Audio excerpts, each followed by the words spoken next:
Hey guys, so today we are doing rational and irrational numbers. We're going to figure out how to figure out if it's rational or irrational. So an irrational number is a number that cannot be expressed by a fraction. Cannot be expressed by a fraction. Usually it's a decimal that never ends and never repeats. So here, 1.398628502 means it keeps going on, and it means I don't know the next number. Pi, it's not just 3.14, it's 3.159 something something something that I don't know the rest of. E is kind of like pi. It goes on forever, and the square root of 5 is not a perfect square, so therefore it is an irrational number. So some that are irrational, it would be a non-terminating, so this is non-terminating.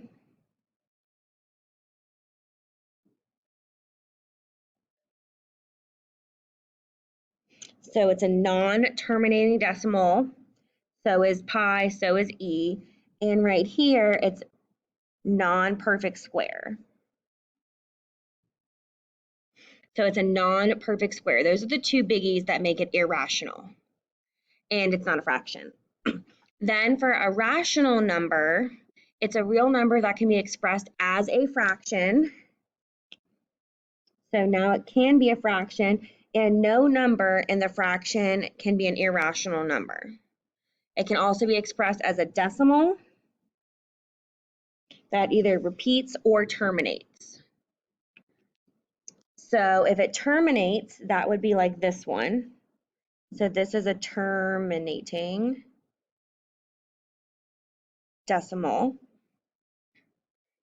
If it repeats, do we have any on here? Yep, 1.3 right here. That is a repeating decimal because it has this little line on top of it. And then right here, 2.424242, that one is also repeating. The 42 is repeating.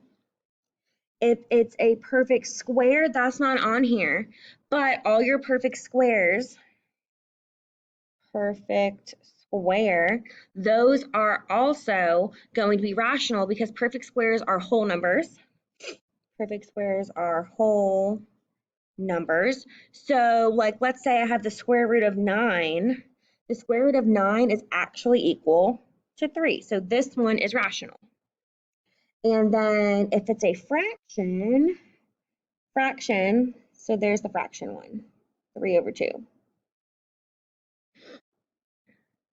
So now that we've kind of labeled what is irrational and what is rational, we're going to go below and we're going to see which ones we're going to put R for rational and we're going to put I for irrational.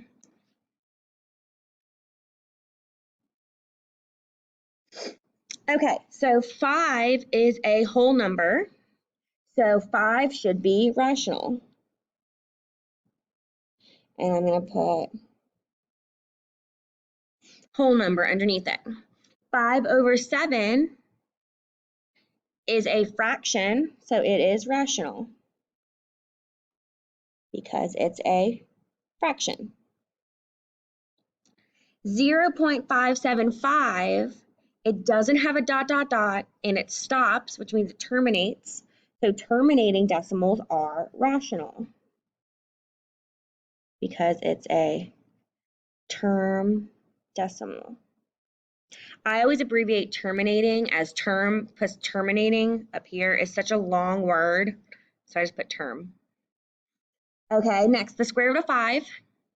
The square root of 5 is the square root of 5 a perfect square? No, if you're not sure, write them out. So this is not a perfect square, so it's irrational. And I just realized I'm writing the whole word instead of the R and an I. But you can shorthand it if you want. Irrational because it's a non-perfect square. Non-perfect square, square root of 5. Okay, pause the video and you try E, F, G, and H. Okay, you should have now tried E, F, G, and H.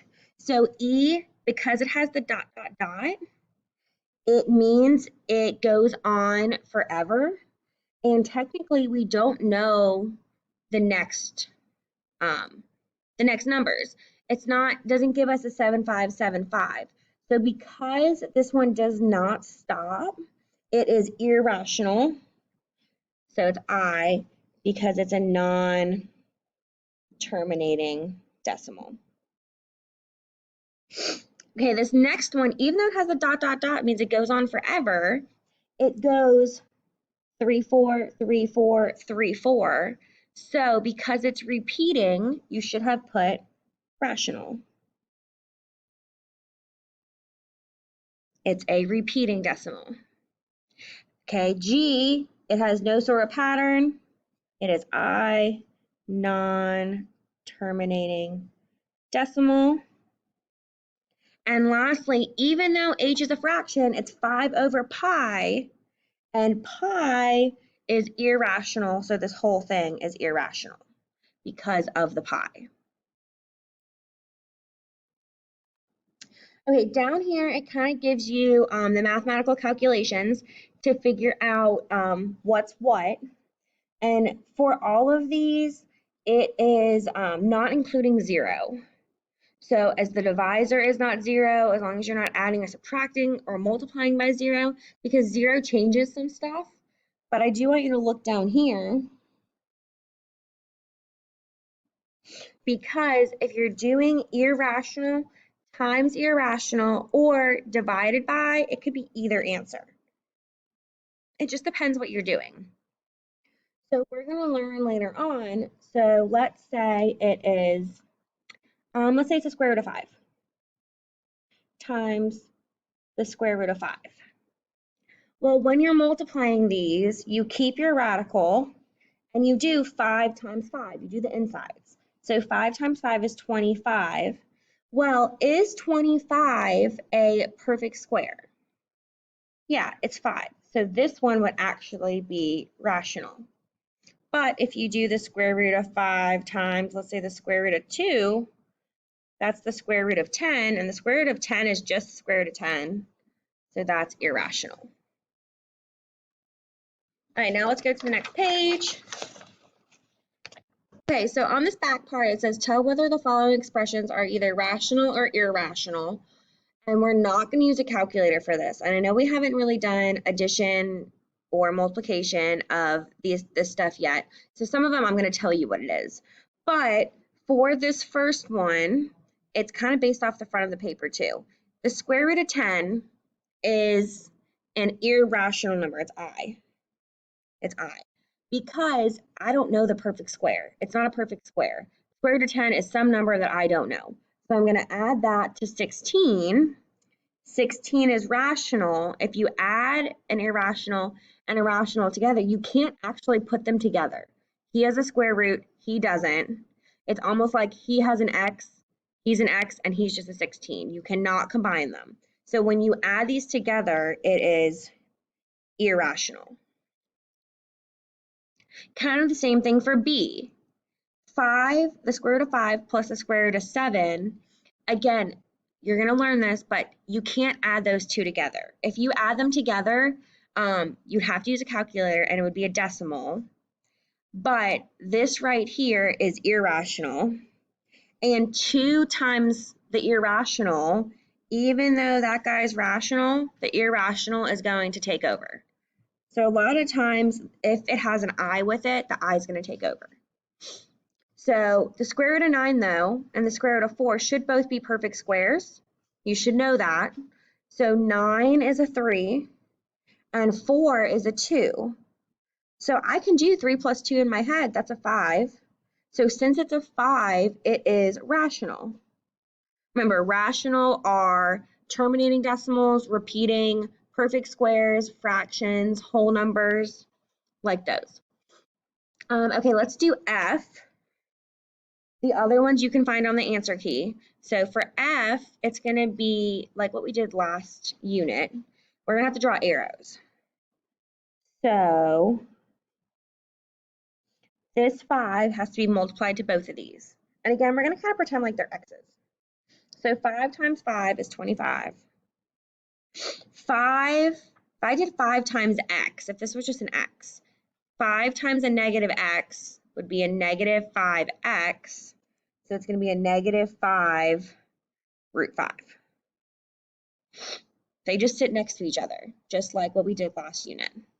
So then this times this, root 5 times 5 is just a positive 5 root 5. Root 5 times negative root 5, we did this on the front already. If you remember, it was negative root 25, but the square root of 25 is 5, so it's a negative 5. What do you think happens here in the middle? I have a negative 5 root 5 and a positive 5 root 5. They should cancel because they're the exact same numbers. One's negative and one's positive. So now you're left with 25 minus 5, which is 20. And since I was able to do the math on it, it is rational. Also notice how in the original problem, one's plus and one's minus, and they're the exact same numbers. So the insides cancel. All right, you can finish 3. Let's go to the back, number 4. Tell whether the following expressions are either rational, irrational, or possibly either, given that R is a non-zero rational number. Non-zero. 0 messes everything up. So here there's zeros in the problems, but the R's and the I's are not going to be zeros. So if you have an I plus a 0, 0 doesn't change anything, so it should be I. Let's do I plus I. Okay, I plus I is going to be, let's just say we have pi plus pi. Pi plus pi is going to give me 2 pi. Is that still irrational? Yep.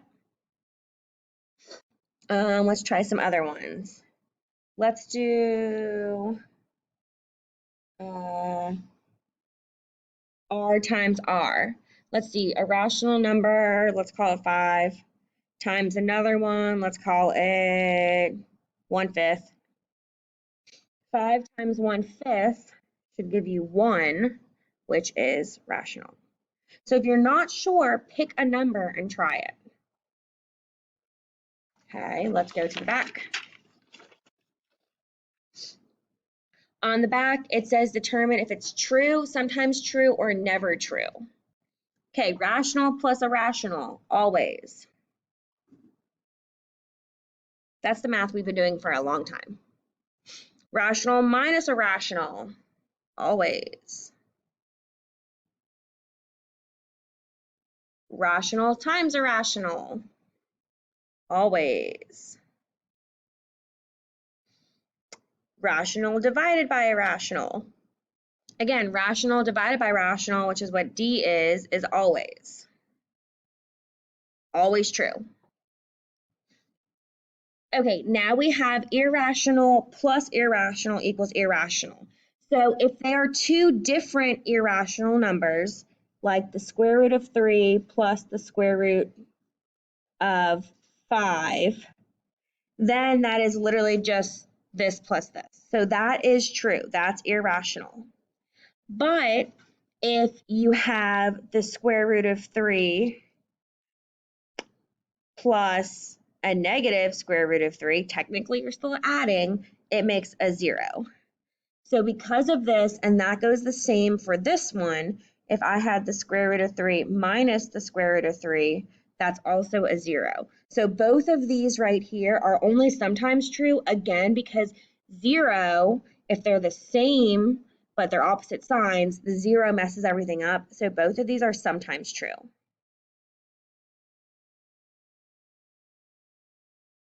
All right, you go ahead and try the last couple, and then check your answers on the answer key.